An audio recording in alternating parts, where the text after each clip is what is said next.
How's it going there, everybody? Brandon here, coming to you again off the channel. This time I've got a little short paint along with me video on how I'm creating this old wooden looking fence and fence post here. So if you want to see my process for getting that done, let's have a look at that now.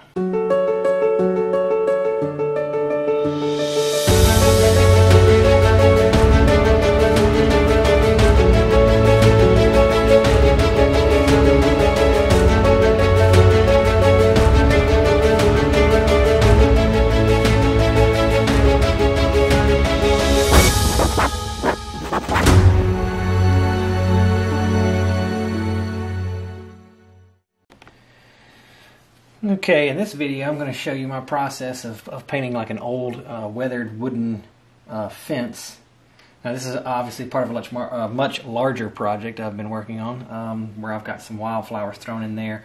Gotten to the point in this painting now I'm going to deal with this fence. So I laid in essentially where the fence was going to be earlier, but now to actually paint it, the first thing I'm going to do is come in here and darken things up a fair bit, especially up here closer to me. So I'm going to go into black and a little bit of brown, maybe just a touch of titanium white in with that.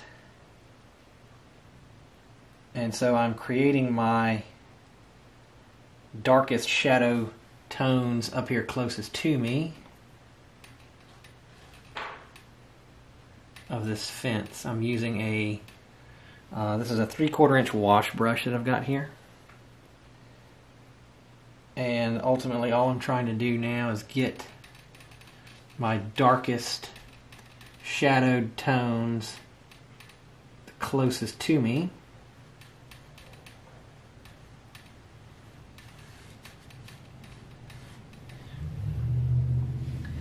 And since I've already got what's essentially a gray in here, this doesn't have to be perfectly covered up monotone thing. You'll see me just streaking it here, essentially the direction of my wood fence. So that is perfectly fine. Actually, maybe even preferred, so things are not monotone looking, and I'll be able to create that wood grain that I'm looking for in this old fence.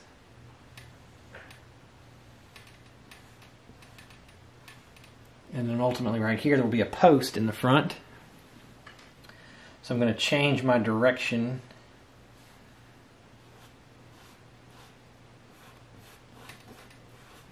of my brush stroke here to create the post.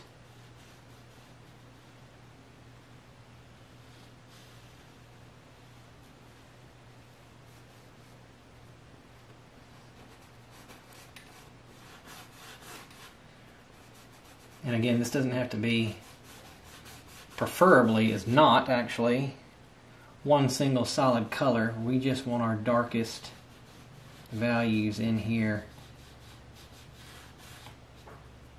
on the stuff that's the closest to us. And you want your brush strokes going the same directions as your grains. Now as we get further away, your darkest values don't have to be quite as dark. You won't see as deep of a shadow as it's further away from you. So I'm just going to basically utilize this brush and keep scrubbing out the paint that's on it. And as the brush is losing paint, it will automatically lighten up the value that's going on the canvas, because I don't have as much paint in there, so you can see that it's not as dark there as it is up here, just naturally by progression of losing paint on my brush.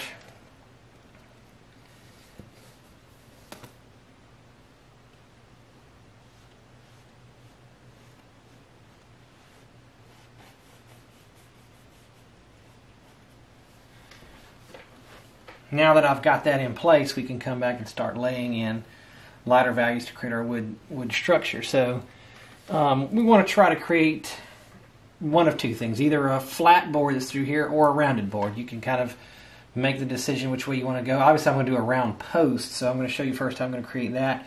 First thing I'm going to do is because the angle that we're going to be standing at or saying that we're standing at, you're going to be able to see a little bit of the tip of that post. So I'm going to bring some titanium white into the mix that I've been using.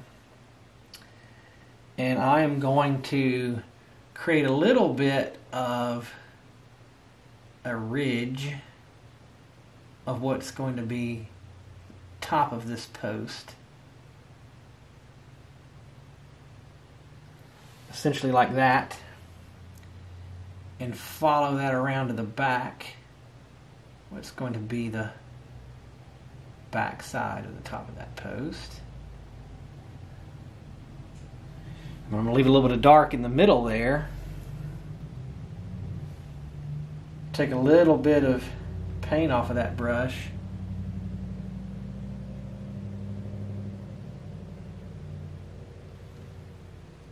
Darken it up just a little bit to get into the interior of that space.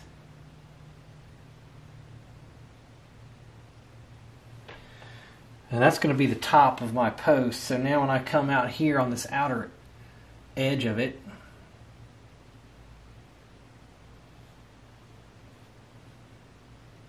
this is again just a little bit lighter value that I had on there before by adding a hint of titanium white to it. And we're going to add just a touch of yellow ochre in there as well, just to liven it up a little bit.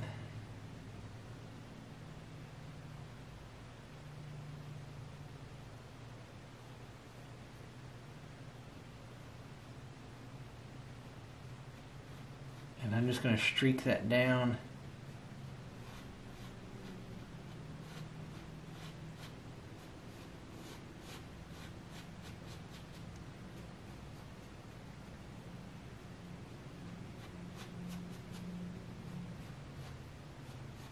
There's a lot of white on the brush on the back side, so I just flipped it over while everything is still wet here, and I'm using acrylics.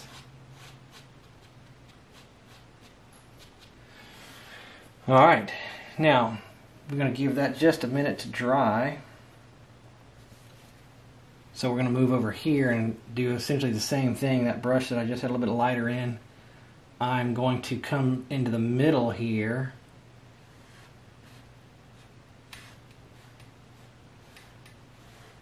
and streak that a little bit in the center.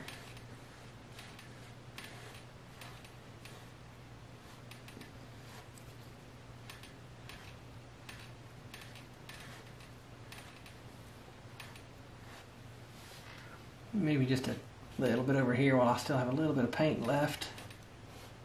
Streak it in the middle.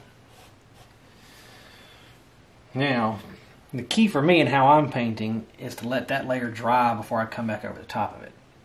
So I'm going to give this a minute to dry. These acrylics, it doesn't take long, and then we're going to come back and start laying highlights on.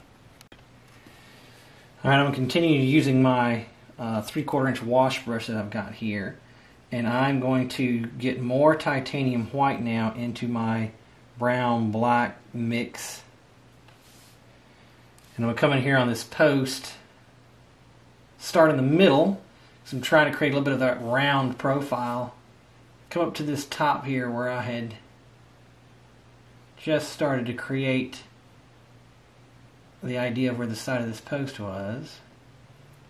And we're going to touch that brush in there. We're not going to grab it real hard, and we're just going to pull down, kind of letting that brush skip a little bit on that canvas, letting that canvas grab it. And I'm very intentionally adjusting my pressure of how hard I'm hitting the canvas in a variety of places. So I push a little harder some places, I do others. So that will create here where more paint came off than there, here as well. So it's almost making the brush skip as I pull down, because some places I'm very light pressure and other places I'm much harder pressure. And now I'm losing paint on that brush. But you can see we've already started a little bit of what's looking like weathered wood in here.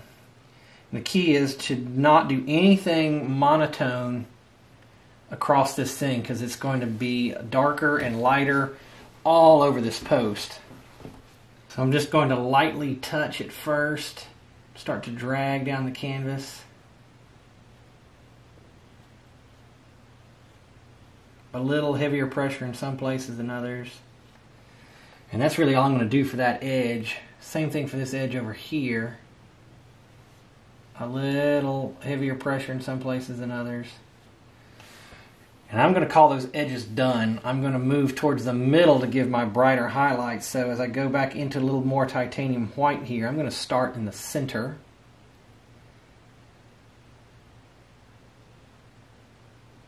And again, just vary my pressure. Pushing down a little harder on the canvas in some places than others. Where I want a little more highlight to come off, I push down on the canvas the hardest. Getting a little bit more of the paint out of there.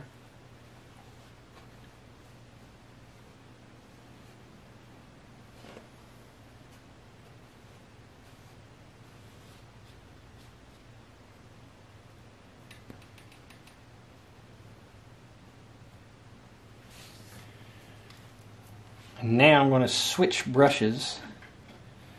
Something a lot smaller, a little 1/8 inch. A little 1/8 inch angled brush.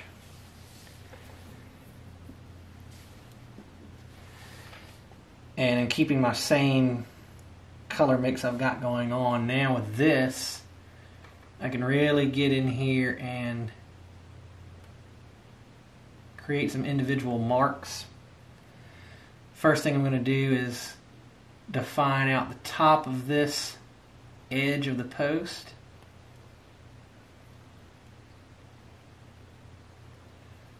And then that back edge as well.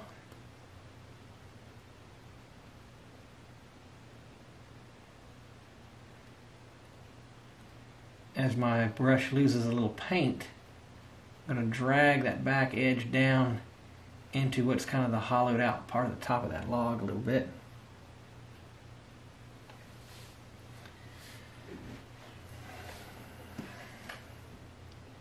Now with the much smaller brush, I can really start to pick out individual areas of highlight and detail here. Again, touching randomly to the canvas.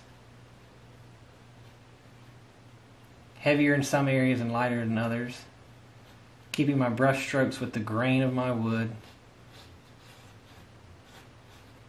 As your brush loses paint, you can kind of start to fill in some areas of dark that back there, which is a little bit of some kind of detail. And then as you load more paint back on your brush, start in your areas where you want more highlight.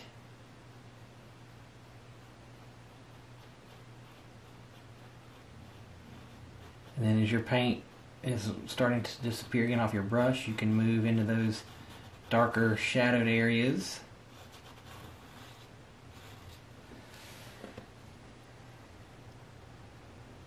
Get a little bit more titanium white in this mix now to make my brightest areas of highlight. Start at the top up here where we're going to be catching the most light. And again, varying my amount of pressure I'm putting on the canvas. Streak it down a little bit.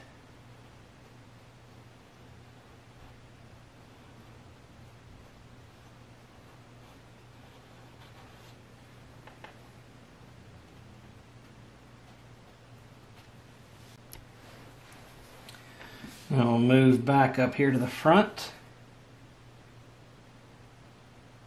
And again, create our biggest shapes, largest surface area brush strokes, if that's the way we want to put it.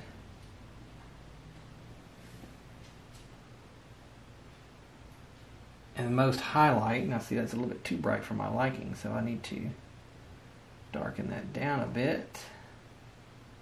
Add a little bit more brown and black back to my mix right in there while it's still wet. Smear that back out.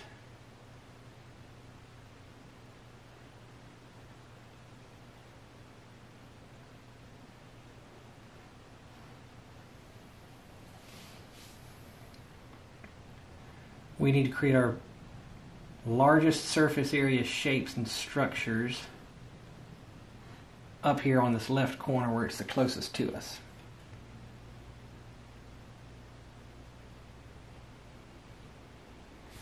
And then make those get smaller as we move to the right.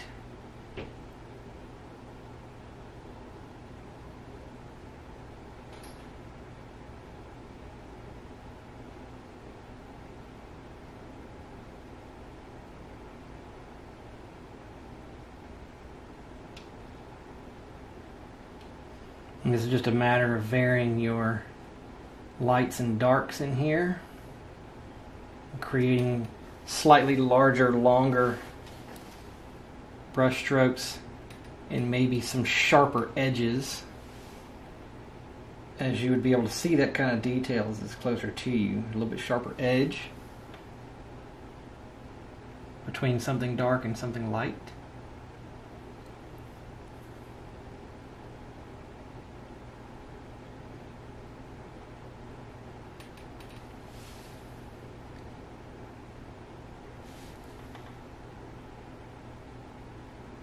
And definitely a few places here where you have brighter highlight coming in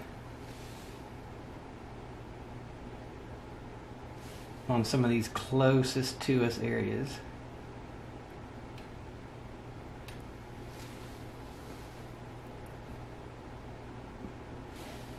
Again, keep these fairly random, nothing monotone.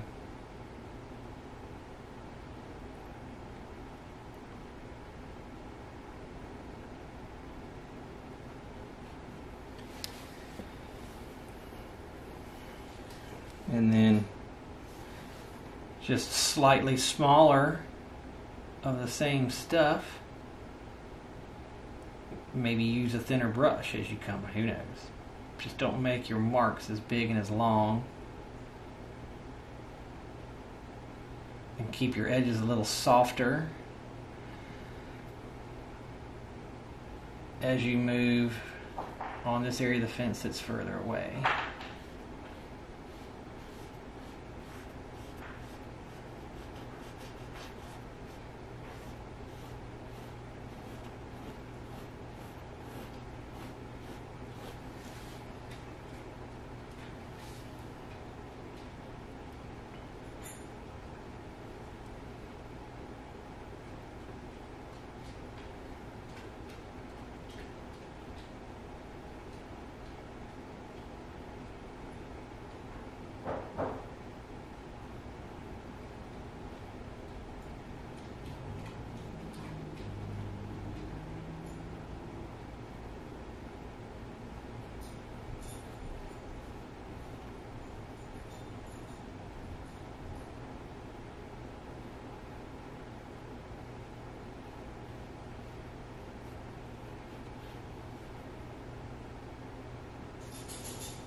Alright, so there's a fairly short, sweet, and simple methodology that I use for creating some old wood on a fence. Again, this is part of a much larger project, but hopefully that right there gives you an idea of my process of creating that. So if you're needing to paint yourself a wooden fence, I hope you got something from that that was helpful for you. Until next time, happy painting, everybody.